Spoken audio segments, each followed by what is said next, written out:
চট্টগ্রাম মহানগর কৃষক দলের উদ্যোগে গণ ইফতার ও দোয়া মাহফিল বুধবার পতেঙ্গা সমুদ্র সৈকতে অনুষ্ঠিত হয়েছে।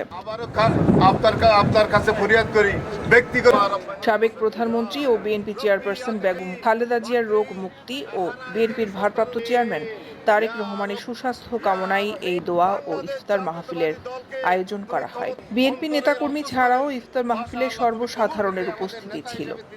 এতে নেতৃবৃন্দ বলেন, বিএনপি জনগণের ভোটের মাধ্যমে সরকার গঠন করতে চায়। ১৬ বছর আমরা মানুষের ভোটের অধিকার প্রতিষ্ঠার জন্য আন্দোলন করেছি। বাংলাদেশে আমরা গণতান্ত্রিক সরকার গঠন করতে চেয়েছিলাম। এখনও বিএনপি জনগণের ভোটের মাধ্যমে সরকার গঠন করতে চায়।